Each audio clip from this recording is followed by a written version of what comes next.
Hi, this is Involved Innovation YouTube channel. In this video, we will see about what are all the different types of architecture in software development like monolithic, entire and microservices, and we will see also about its pros and cons, and we will see this architecture in detail with the calorie counter app example.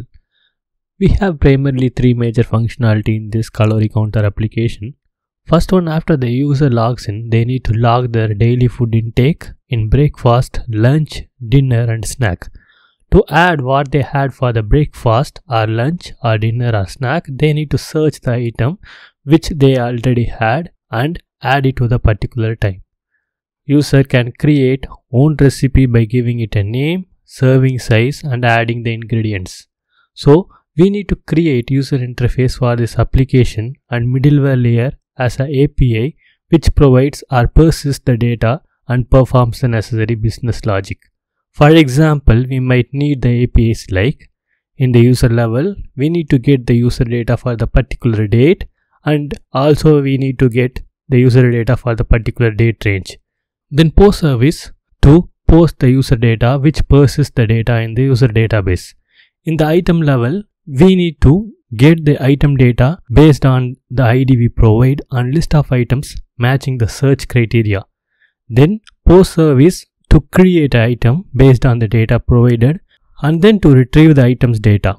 For the list of items we provide in the JSON. In the recipe level, we need to get the recipe data based on the ID we provide and the list of recipes matching the search criteria. Then post service to create a recipe based on the data provided, and then retrieve the recipes data for the list of recipes we have provided in the JSON. Here we have three different databases: user database to persist the user data, item database to persist the item data, and then recipe database to persist the recipe data. Now we will see how this application looks in the monolithic architecture, entire architecture and microservices. First we will see about monolithic architecture. The term monolithic literally means mono, single and lithic stone. So monolithic means a single stone. We will see why this name is very apt name for this architecture now. In this architecture, we will have a single code base which has the code for user interface, middleware layer, DB scripts and everything. So there are different teams who will be working on the same code base. Since there is a single code base, it has a single CI/CD pipeline, and we will get the var file as the build artifact, and we will run this var file in the Java application server that can be Tomcat. This is how it looks like in the production: a single var file which runs on the application server and persists or get the data from the three different databases. So here the UI can be written on JSP, middleware on Spring Boot, and uses Spring data for the database interactions. There are different misconceptions like monolithic services can't be scaled. That is not true. We can scale the monolithic service, but there are issues with the resource utilization which we will cover in the scalability comparison. Does the monolithic do not have any pros? Definitely not. There are still lot of good use cases to architect your application the monolithic way. For example, you need to build a very simple application. Let's take you want to build a to-do application. You believe the complexity of the application won't increase over the time, then monolithic architecture is way to go for this kind of application. Now we will see what is entire architecture. This is one of the most common enterprise architecture before microservices. Here n is the number of tiers or layers we have in our architecture. Most commonly this can be 2 or 3. Unlike monolithic, here every layer or tier has a separate code base and the corresponding deployment artifact. Here in case of our calorie counter example, we will have a separate code base for user interface. This can be written in completely different technical stack. That is, the user interface can be written in modern JavaScript framework like React.js, and this code base will have a dedicated CI/CD pipeline which builds the deployment artifact. Here, the deployment artifact for the React application is build folder. This can be deployed in separate web server. Next, the middleware layer, which contains all the APIs which persist or retrieves the data from the database and has business logic embedded in these APIs. This middlewares will have a separate code base and can be written in different tech stack independent of the UI technology. This can be Spring Boot application, and this code base will have a separate CI/CD pipeline which builds the jar file as a deployment artifact in the calorie counter application. Here, the user interface communicates with the middleware layer through the network, that is through REST API calls. Since all the APIs are merged into single middleware layer, different API teams can be working on the same code base. With our calorie counter example, Recipe API team, Items API team, Users API team will be working on the code base parallelly. In the microservice architecture, a single big deployable unit is separated into the independently deployable services modeled around a business domain. In this microservices architecture, that single big deployable middleware is split into 3 microservices based on the business, and each can be deployed independently. Now, there are 3 different code bases for each API, namely Recipe API, Items API and Users API, and 3 different CI/CD pipeline for each code base which produces 3 independent build artifact jars. All the communication between these services happens through the network API calls. As said by Uncle Ben in the Spider-Man movie, with great power comes great responsibility. With microservices architecture, we need to also find how do we perform service discovery, security, distributed tracing, monitoring, scalability and more. In this microservice architecture, we will have the API gateway which acts as a gateway for all our microservices.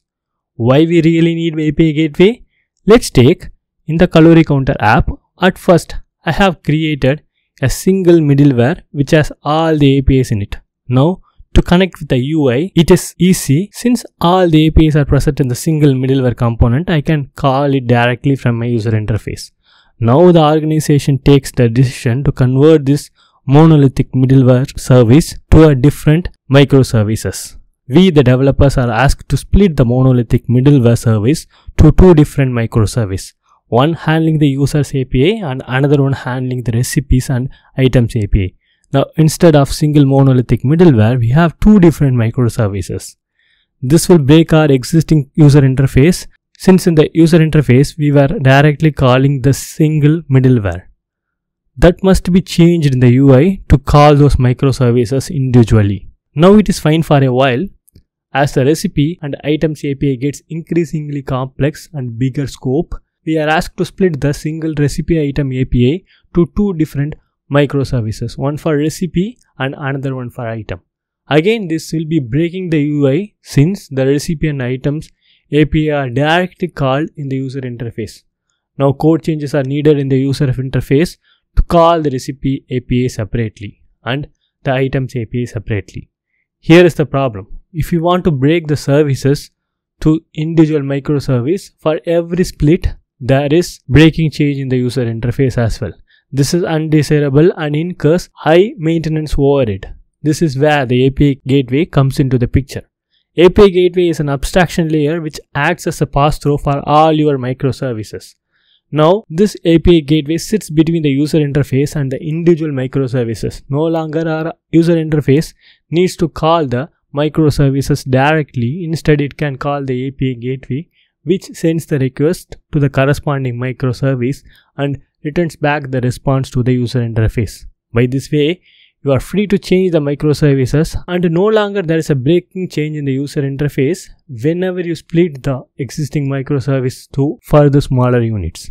Since the API gateway acts as a single point of entry for all your microservices, we can add functionalities such as monitoring to find how much time each request takes, and based on it we can take steps to optimize the performance and can also add the security here so that any unauthorized access to the microservices will be denied here.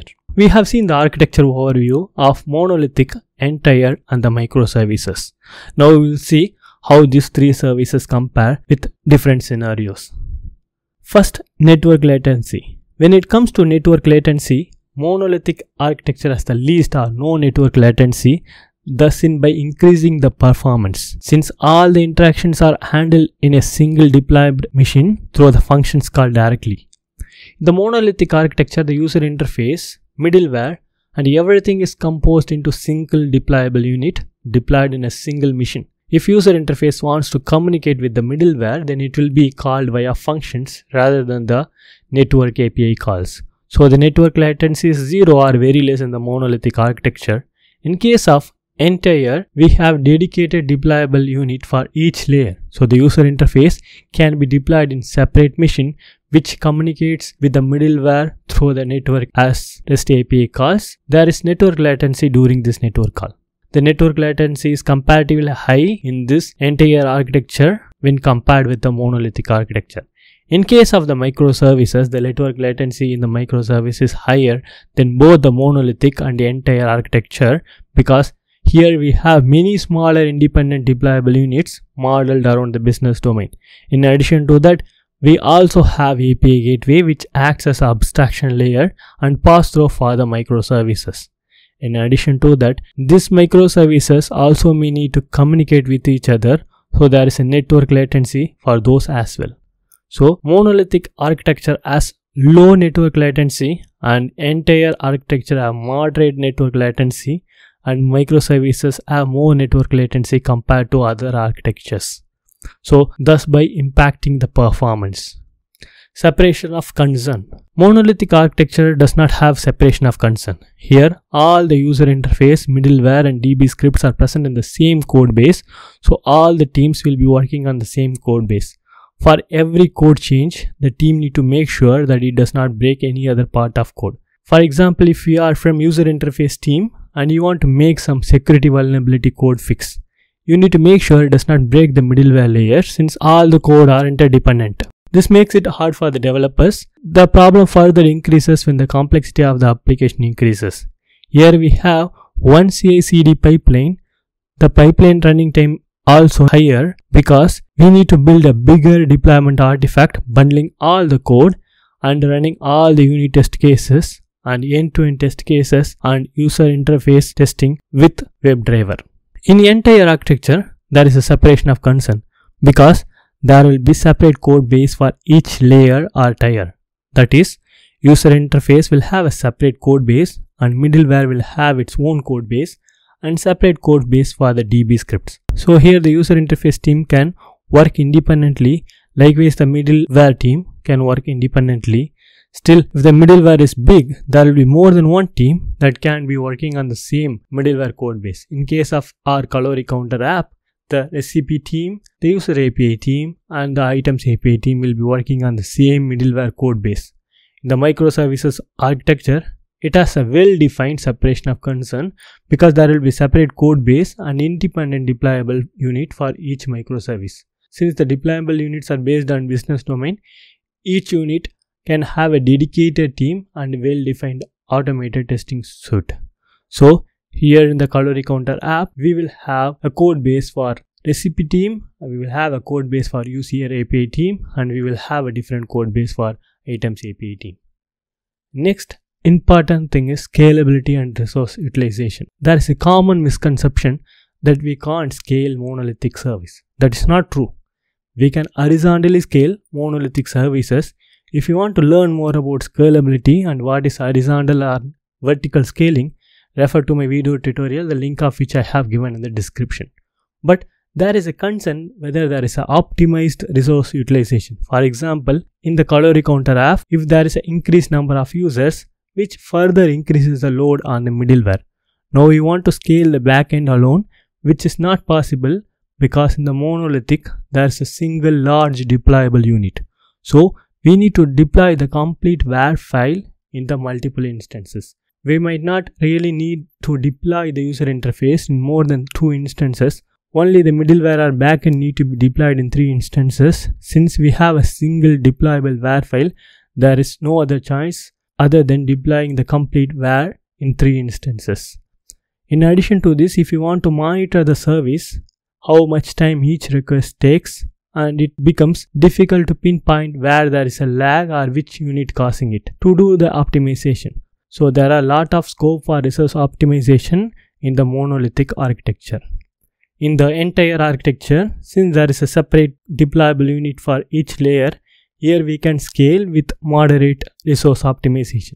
Still in the middleware layer, it is single deployable unit in the entire architecture, so there is an issue in scaling individual business unit. For example, if you found that the resource for user and the items is high compared to the recipe request, it is not possible to scale only the user and items API because all the middleware layer is bundled as a single jar in the entire architecture. One of the major problems that the microservice architecture solves is the scalability and optimized resource utilization. Here we have three independent deployable artifacts based on the business unit. Each deployable artifact can be scaled as per the need. That is, we can provide 3 instances for user and we can provide 3 instances for item and 2 instances for recipe API. Monitoring of the service can be done at the API gateway level or at the individual microservice level. So we can monitor and keep optimizing the services as the complexity of the application grows. Choice of tech stack. Choice of choosing a tech stack is one of the advantages of microservice. In monolithic architecture, since we have single deployable file, all the code must be of same programming language and same or compatible technology. We can't really make use of two completely different programming language. In the case of Kalori app, a monolithic application is written in Java technologies. In the entire architecture, we can use different technologies or programming language for each tier or layer. In the Kalori counter application, the user interface can be written in JavaScript framework, React.js, and the backend can be in the Java framework, Spring Boot.